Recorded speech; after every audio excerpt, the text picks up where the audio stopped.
보시겠습니다. 누가복음 22장입니다. 누가복음 22장 24절에서 38절까지 생명의 삶 4월 7일분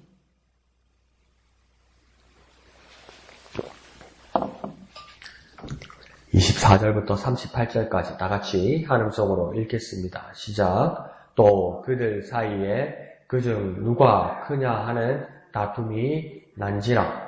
예수께서 이르시되 이방인의 임금들은 그들을 주관하며 그 집권자들은 은인이라 칭함을 받으나 너희는 그렇지 않을지니 너희 중에 큰 자는 젊은 자와 같고 다스리는 자는 섬기는 자와 같을지니라. 앉아서 먹는 자가 크냐 섬기는 자가 크냐. 앉아서 먹는 자가 아니냐. 그러나 나는 섬기는 자로 너희 중에 있노라. 너희는 나의 모든 시험 중에 항상 나와 함께한 자들인즉 내 아버지께서 나라를 내게 맡기신 것 같이 나도 너희에게 맡겨 너희로 내 나라에 있어 내 상에서 먹고 마시며 또는 보좌에 앉아 이스라엘 12지파를 다스리게 하려 하노라. 시몬아 시몬아 보라 사탄이 너를 밀가부르듯 하려고 요구하였으나 그러나 내가 너를 위하여 내 믿음이 떨어지지 않기를 기도하였노니 너는 돌이킨 후에 내 형제를 굳게 하라. 그가 말하되 주여 내가 주와 함께 오게도 죽는 데에도 가기를 각오하였나이다. 이르시되 베드로야 내가 내게 말하노니 오늘 닭 울기 전에 내가 3번 나를 모른다고 부인하리라 하시니라. 그들에게 이르시되 내가 너희를 전대와 배낭도 신발도 없이 보내었을 때에 부족한 것이 있더냐. 이르되 없었나이다. 이르시되 이제는 전대 있는 자는 가질 것이요 배낭도 그리하고 검 없는 자는 겉옷을 팔아 살지어다. 내가 너희에게 말하노니 기록된 바 그는 불법자의 동류로 여김을 받았다 한 말이 내게 이루어져야 하리니 내게 관한 일이 이루어져 감이니라. 그들이 여짜오되 주여 보소서 여기 검둘이 있나이다. 대답하시되 족하다 하시니라. 아멘.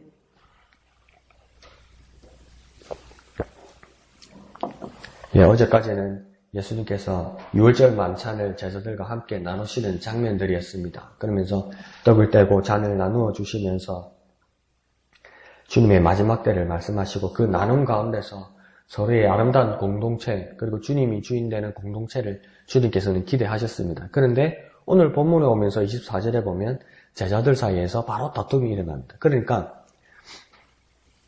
우리가 흔히 하는 말로 성령께서 내 마음에 역사하지 않고 예수님이 내게 깊이 체험이 되지 않으면 이 약발이 안 일어나는 겁니다. 가장 중요한 것, 가장 귀한 것, 가장 핵심을 나누어 주어도 지금 즉시로 오늘 24절에 다툼이 일어납니다. 그때 목사님께서 재밌는 이야기를 해주셨는데 심리신학대학에 그 교수님 중에 영어를 정말 잘하는 교수님이 계셨어요. 피영민 교수라고 계셨는데 그분이 하루는 설교를 하면서 그 이야기를 하셨어요. 오늘 설교는 내 설교가 아니다. 옛날 19세기죠. 찰스 스펄전이 한 설교를 그대로 내가 한글로 번역해서 내가 오늘 설교를 하니까 오늘 은혜를 못 받는 거 설교 못하는 내가 설교 못하는 게 아니고 너희들이 은혜를 못 받는 거다. 너희들이 마음이 안 열려 있는 거다. 그렇게 말씀하시는데 오죽 간절하면 그렇게 말씀하셨겠어요. 근데 이게 뭡니까? 정말 내게 깊이 내게 온 말씀이 되지 않으면 이게 소위 우리말로 약발이 안 서는가 봐요. 약효가 없는가 봐요. 그러니까 주님께서 그렇게 성찬 6월절 마지막 그 떡과 잔을 나눠 주시면서 그렇게 교훈하셨는데 오늘 24절에 보면 제자들 사이에서 다툼이 일어납니다. 그러니까 동의도 없고 해결도 없고 하나 되는 것도 없고 서로 양보하는 것도 없고 인정하는 것도 없고 나눌 마음도 없고 그냥 갈등만 가득한 겁니다. 그런데 그들 사이에서 다툼이 일어난 이유는 뭐냐면 우리들 사이에 누가 크냐 이렇게 이야기하는 겁니다. 우리 제자들 사이에서 1등이 누구, 2등이 누구, 꼴찌가 누구냐. 이걸 건드려 놔니까 누가 양보하려고 그러겠습니까? 이런 모습들이 일어난 거죠. 그러자 25절에 예수님께서 개입하십니다. 25절에서 예수님 뭐라고 말씀하시냐면 이방인들은 너희들처럼 그렇게 다투고 차지하려는 것이 맞지만 26절에 너희 예수님의 제자들은 그렇지 않아야 한다. 너희들은 그렇지 않아야 된다. 이 말은 뭡니까? 예수님의 제자들은 그렇게 해서는 안 된다. 우리가 그리스도인으로서 앞으로 대통령 선거가 한 달 가까이 남았는데 여러 후보들의 면면의 모습을 보면 기대하는 여러분의 각자의 사람들의 모습이 있지만 참 안타깝게 거지가 없죠. 딱 이 예수님의 제자들의 모습하고 똑같습니다. 없는 것도 만들어대고 조그만 것도 뻥튀기해가지고 막 그냥 나쁜 사람 만들고 없던 것도 있는 걸로 만들고. 근데 더 안타까운 건 총선이나 또 지방선거가 되면 또 교회, 기독교 공동체에서 기독교 정당들이 나오죠. 그게 하나님의 뜻에 바른 것이면 나온 거라면 우리가 왜 표를 안 주겠습니까? 근데 그들이 선거운동하는 방식이 똑같습니다. 때려잡자 이러고 나오니까. 예수님이 지금 뭐랍니까? 이방인들은 그렇게 하지만 예수님 제자들이 너희들은 그렇지 아니하니 이렇게 합니다. 아니라고 이야기합니다. 아니라고. 너희들은 그렇게 하면 안 된다 이렇게 이야기합니다. 그런데 그렇게 하고 있는 모습이 참 안타깝지요. 그러니까 여기서 이방의 범위를 좀 정리하고 지나가면 좋겠습니다. 여기서 이방은 이스라엘을 제외한 다른 나라 이렇게 말할 수도 있지만 하나님 나라 중심으로 생각하면 예수님과 생각이 다른 자들, 하나님 나라와 상관이 없는 자들, 세상의 방식에 맞추어 사는 자들, 이 자들을 전부 이방인이라고 이야기하는 겁니다. 그러니까 그들이 추구하는 리더들의 모습은 임금이 되는 것이고 주관자가 되는 것이고 집권자가 되는 것이고 내가 은인이라는 소리를 듣기를 원하는 겁니다. 내 생명이 은인이다. 내 삶의 은인이다. 이렇게 은인이라는 소리를 듣기를 원하는 것, 그런 자가 큰 자가 되는 것이다 이 말입니다. 그게 이방의 방식이라는 겁니다. 이방의 방식이라는 건 뭐냐면 하나님 나라의 방식도 아니고 예수님이 가르쳐 주신 방식도 아니라는 거죠. 그런데 예수님께서 말씀하실 때 큰 자가 누구냐? 그것은 26절에서 뭐라고 이야기하냐면 예수님이 말씀하시는 큰 자는 젊은 자가 되어야 하고 섬기는 자가 되어야 한다 이렇게 말합니다. 여기서 젊은 자라는 것은 뭐 20대 초반이나 중반에 되어서 혈기가 왕성한 자 그렇게 말할 수도 있지만 성경에서 말할 때 이 젊은 자라는 것은 더 쉽게 말하면 어떤 자냐면 어리석고 미숙하고 차별받고 홀대받고 어린애들 있잖아요. 어린아이들. 물정 모르고 약하고 보호받아야 되고 항상 밑에 있고 그런 자들을 이야기하는 겁니다. 그러니까 그 어린 자들, 젊은 자들은 어떤 자들이겠습니까? 항상 끝에 있어서 섬기는 자, 시중두는 자, 그런 자일 수밖에 없다고 이야기하는 겁니다. 그런데 그런 자들이 뭐라고 이야기합니까? 하나님 나라에서는 큰 자다. 예수님은 뭐를 말하는 거냐면 그런 자가 큰 자가 될 수도 있다 이렇게 말씀하시는 것이 아니라 단연코 너희는 그렇지 아니하다 이렇게 말하면서 하나님 나라에서 큰 자는 젊은 자가 되어야 되고 곧 어린 자가 되어야 되고 미숙한 자라는 것을 자신이 알아야 된다고 이야기하는 겁니다. 그리고 섬기는 자가 되어야 한다 이렇게 말하는 겁니다. 어디든지 누구보다 자기는 남들을 자기보다 나은 자로 여겨야 된다고 이야기하는 거죠. 그 자가 큰 자라고 이야기하는 겁니다. 그러니까 세상의 어떤 선거의 방식도 좀 가까이 다가오는 것 같다가 가까이 마주서서 이야기를 해보면 아닌 거라 이게. 국민이 주인입니다. 제가 국민을 섬기겠습니다. 종으로 섬기겠습니다. 이래서 그렇게 철석같이 믿었는데 가까이 가서 이야기하면 만나지도 못하게 해. 이야기도 못하게 해. 경호원들이 와서 가라오게.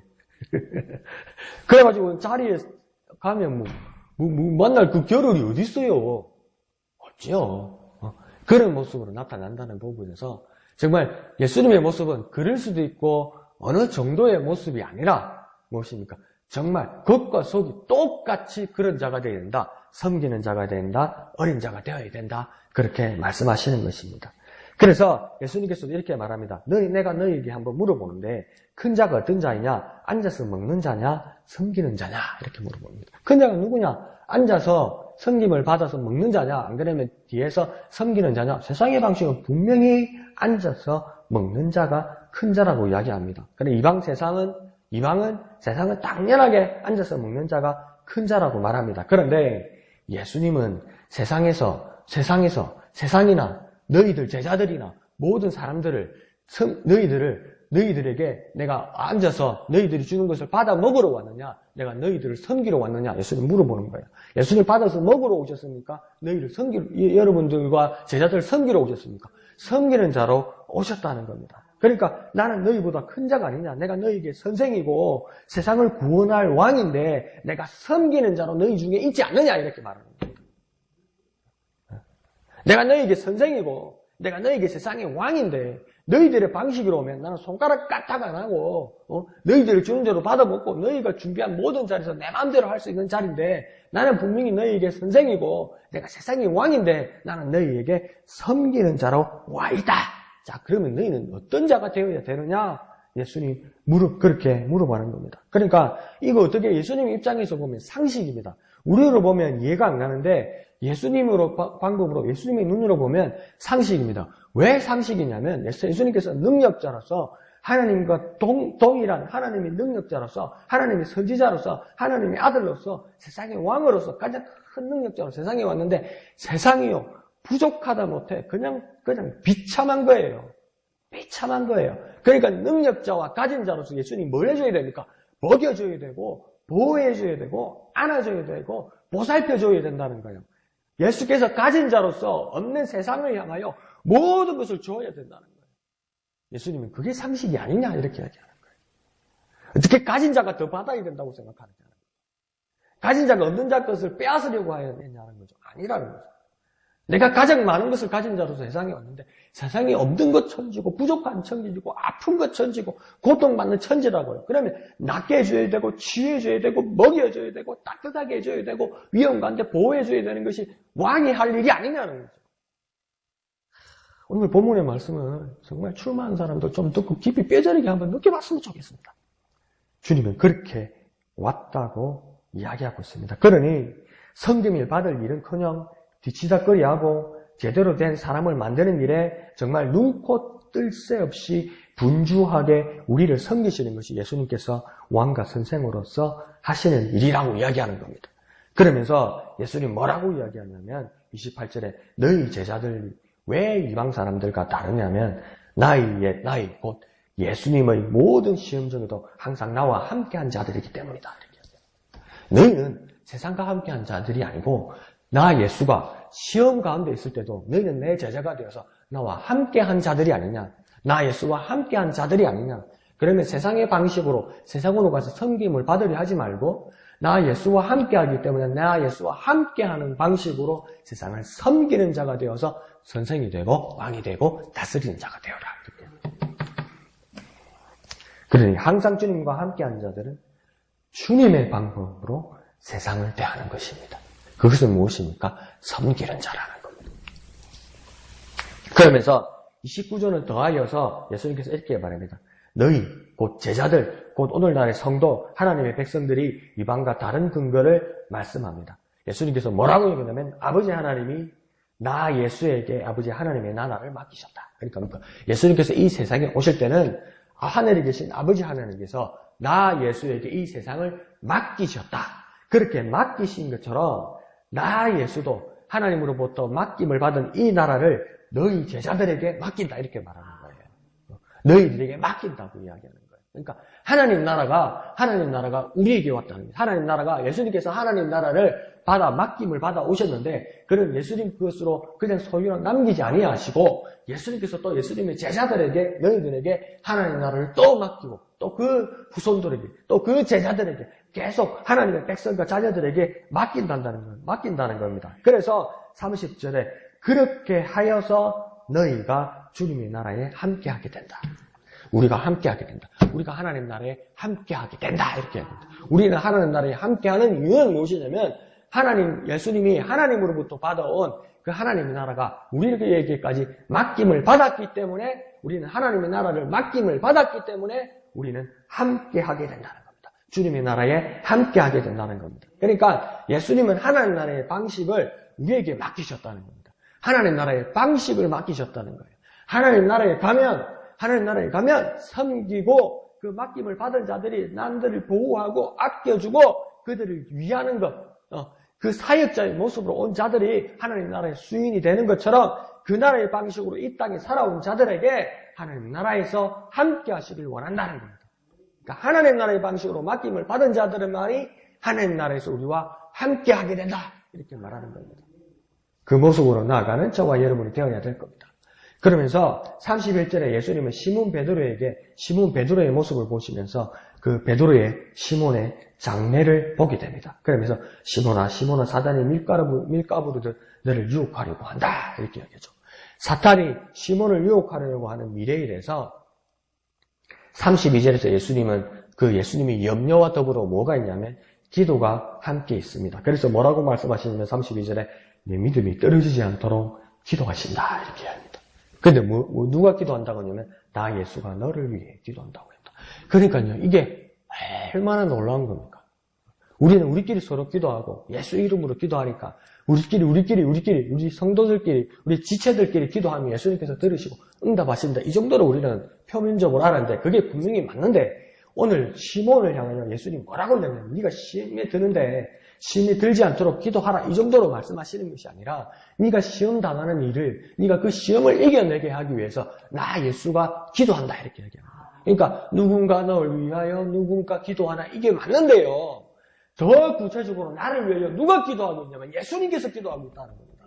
내가 시험 들면 예수님께서 나를 위해 기도하고 계시다는 겁니다. 그러니까 예수님이 우리를 위해서 우리의 믿음이 사탄에게 시험 당할 때 우리의 믿음이 떨어지지 않도록 예수님께서 직접 나를 위해서 기도하신다고 말하는 겁니다. 그러니까 우리가 고난과 시험의 자리에 있을 때 우리 그것은 슬프고 힘든 것이지만 한편으로는 이제 우리는 기뻐할 수 있습니다. 왜 그렇습니까? 내가 시험 가운데 있을 때 주님께서 더욱 가까이 내게 오셔서 더욱 직접적으로 더욱 나를 위하여 기도하신다는 겁니다. 그러니까 내가 시험 당할 때 내가 더욱 예수님을 느끼는 시간이 될 수 있다는 겁니다.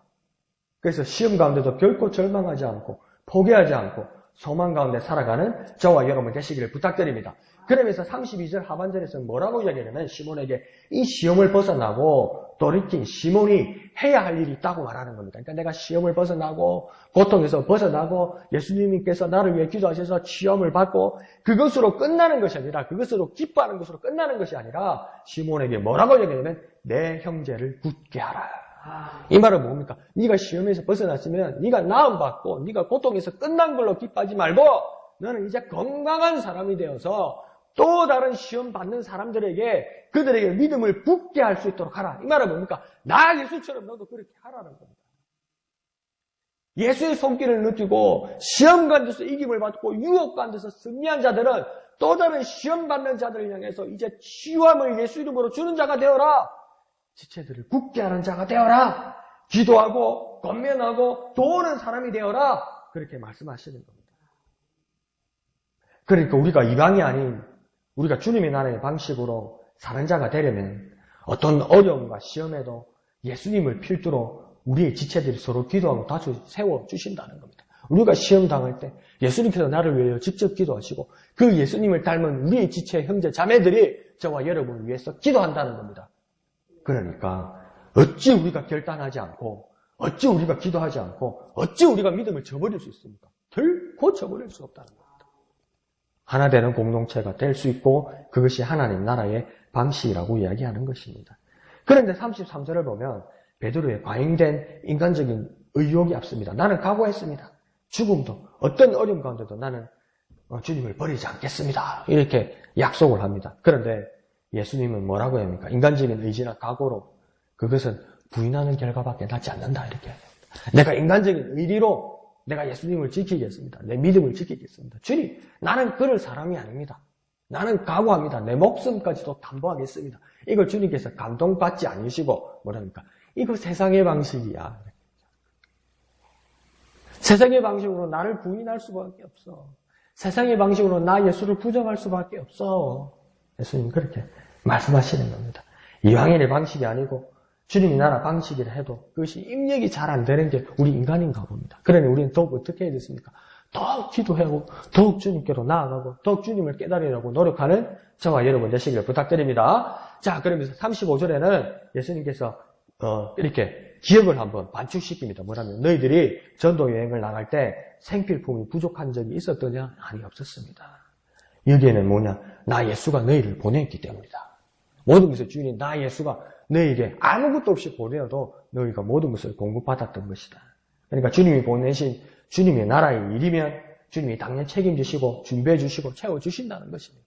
그것을 너는 기억하고 있으라. 그런데 36절에는 조금 다른 입장을 이제 주님께서 말씀하십니다. 이전에는 너희가 아무것도 없이 아무 준비도 없이 전도 여행을 나가도 내가 너희를 보내었기 때문에 너희가 아무 부족함 없이 이 일들을 다 수행해 나갔지만 36절에 이전에 뭡니까? 너희가 준비하라고 이야기합니다. 심지어 너희 가장 중요한 너희 겉옷을 팔아서라도 너희 가장 생필품을 팔아서라도 이제 전도 여행을 준비하라고 이야기하는 겁니다. 그래서 37절에는 뭐라 하냐면 사람들이 이제 나를 향해서 그렇게 말할 거다. 너희들이 그러는 모습을 보고 불법자의 동료라는 비난도 받게 될 것이다. 이렇게 말합니다. 그러니까 이게 무슨 뜻일까요? 이전까지는 예수님과 함께 있을 때는 예수님께서 아무 준비 없이 나가도 다 공급하고 채워주시는 하나님을 느끼고 경험했는데 이제는 준비하라고 그런다고요. 전대도, 배낭도, 생필품, 먹을 거 다 준비하라고 한다고. 돈 없으면 집에 있는 물건을 내다 팔아서라도 다 준비하라고 한다고. 이제 왜 그럴까요? 예수님 다 떨어졌나요? 이제 없나요? 왜 그럴까요? 예수님이 이제 하나님 우편으로 올라가시고 하늘로 승천하시는데 이제는 이때까지는 나 예수가 너희들의 책임자였지만 이제 너희들이 책임자가 되는 것이라는 겁니다. 제자들이. 너희들이 책임자가 되어서 너희가 철저하게 준비하고 너희 제자들을 채워주는 공급자가 되라는 겁니다. 이제 설상 큰 위치로 가서 섬기고 챙겨주고 준비해주는 자가 되어라. 너희가 이제 공급받는 자만이 되지 말고 너희가 성장하였으니 내가 너희를 세웠으니 하나님 나라의 방식으로 너희가 주인이 되어서 너희 제자들이 하나님 나라의 복음을 전하러 갈 때 부족함이 없도록 공급하고 채워주는 자가 되어라. 너희가 그런 자가 되어서 나 예수가 이 땅에 없을지라도 나 너희들을 통해서 나 예수를 바라보는 자가 되게 만들어라. 이렇게 말하는 겁니다. 그렇게 큰 자가 되라고 이야기하는 거예요. 은혜 주십시오. 주님 내게 은혜 주십시오. 주님 내게 응답해 주십시오. 주님 내게 물질 주십시오. 주님 내 마음에 평안과 나음과 회복을 주십시오. 그렇게 가득 구해서 주님 주시면 여러분 뭐 하겠습니까? 그걸 가지고 내가 누리는 것과 더불어 더 중요한 건 이제 뭐냐면 나눠주라는 거예요. 그 속에서 네 나눠주는 손길에서 공급해주는 손길에서 채워주는 손길에서 네 손길에서 네 표정에서 네 몸짓에서 다 예수를 보이게 하라.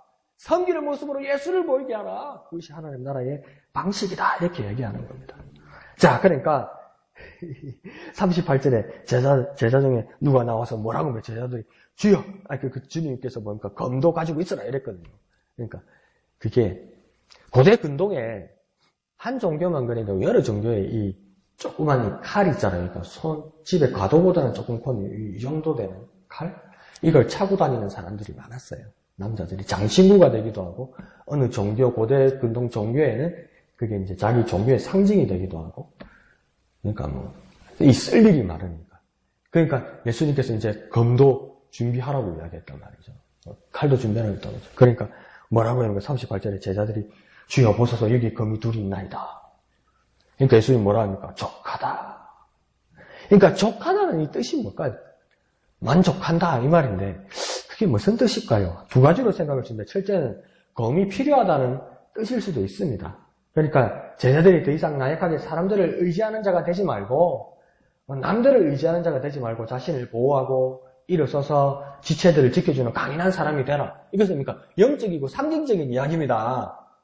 그러니까 검을 가진 사람, 강한 남자처럼 이제 도와주세요. 나 힘들어요. 나 좀 도와줄 사람 없어요. 나 먹을 거 좀 줄 사람 없어요. 나 아플 때 좀 어떻게 호호해 줄 사람 없어요. 이때까지 너가 그렇게 살았다면 이제 검을 가진 사람처럼 우리에게 약한 사람들을 보호해주고 누가 공격할 때 막아주고 위험이 있을 때 그것을 처치해주는 강한 사람이 되어라. 왜? 나 예수는 이제 부활해서 하나님의 뜻을 이루고 하나님 나라로 가게 될 때 하나님 우편에 있게 될 때 너희들이 이제 나 예수의 책임자가 될 것이니까 예수 이름을 탓하는 책임자가 될 테니까 더 이상 나약한 모습을 가지 말고 믿음을 가진 담대한 사람이 되어라.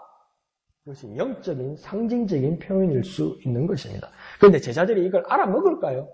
처음에는 못 알아먹습니다. 그러니까 그 순간에 동산에 가서 너무 길을 훅 잘라버리고 혈기만 있어. 그러니까 예수님 마음이 급해가지고 또 막 그러면 안 된다면 쏙 붙여주고 막 예수님 당황하고 이러잖아요.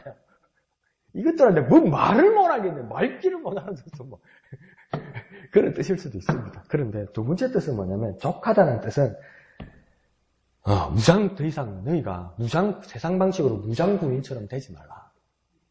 그러니까, 그게 있잖아요. 요즘 뉴스에도 뉴스에도 그 이야기 나오잖아요. 자꾸 질문하니까, 기자들이 질문하니까. 부산, 경남에는 그런 말이 있죠. 됐다고, 이런 말이 있다고 그러잖아요. 그만해라, 그 소리잖아요. 그만해라. 됐다고, 그처럼 예수님께서 여기서 족하다는 말은 뭐냐면, 그만해라. 세상의 방식으로 그만해라. 내가 이제 너희들에게 무장한 군인이 되라고 그러더냐. 저 열심당원처럼 로마 군인과 내가 이제 싸우라고 그러더냐. 내가 이제 너희들에게 무술 훈련하라고 그러더냐. 하나님 나라의 방식은 그것이 아니다. 족하다. 됐다. 얘들아, 됐다. 그거 아니라니까. 고마해라. 그런 뜻일 수도 있습니다. 이건 아니다. 이 뜻은 아니다. 그런 뜻으로 말씀하신 것일 수도 있습니다. 둘 중에 한 가지 뜻이겠지요. 그러나 가장 중요한 것은 세상은 이런 식으로 살지라도 주님이 말씀하실 때 제자들에게 너희는 그렇지 않다. 그것이 하나님 나라의 방식이라고 말하는 것입니다. 주님이 맡기시고 주님이 함께하는 하나님 나라의 방식으로 살아가는 저와 여러분 되시기를 거룩하신 예수님의 이름으로 축원드립니다. 기도하겠습니다. 거룩하신 아버지 하나님 은혜를 감사합니다. 우리의 지금의 삶은 이미 시작된 하나님 나라의 방식이 이 땅에서 이루어지기를 원하는 하나님 나라의 자녀의 모습으로 살아가기를 원합니다. 그리고 주님 다시 오셔서 완성하실 하나님 나라를 소망하며 살아가는 우리가 되기를 주님 또한 소망합니다. 이 하나님의 나라에서 우리가 섬기는 자로서, 공급하는 자로서, 채워주는 자로서 큰 자가 될 수 있도록, 예수님의 이름을 보여줄 수 있는 자가 될 수 있도록, 모습과 그 음성을 들려주는 자가 될 수 있도록 주님 우리를 변화시켜 주시고 우리 가운데 역사하여 주시옵소서. 모든 것을 감사드리며 거룩하신 예수님의 이름으로 간절히 기도하옵나이다. 아멘. 네, 이 시간 말씀을 생각하시면서 기도하시고 진해 지역 복음화를 위해서 기도하실 때 특별히 우리 목영교회가 더욱 쓰임받을 수 있도록 더욱 기도해 주시길 부탁드립니다. 오늘 밤 9시 금요 예배는 오늘까지는 쉽니다. 오늘 밤 9시 금요 예배는 쉬고 다음 주 금요일 밤부터 기도회가 시작됩니다. 양지하시고 또 착오 없으시길 부탁드립니다. 토요일 예배당 미화와 식당 사역을 위해서 헌신하는 분들을 위해서 기도해 주시고 또 동참해 주시길 부탁드립니다. 주일 찬양대와 특별히 말씀을 전하시는 담임 목사님을 위해서 더욱 기도해 주시길 부탁드립니다. 오후 큐티 나눔 모임과 또 오후 예배를 위해서 또 기도해 주시고 참여해 주시길 부탁드립니다. 그리고 각자의 기도의 제목을 가지고 이 시간 다 같이 기도하겠습니다. 거룩하신 아버지 하나님 은혜를 감사합니다.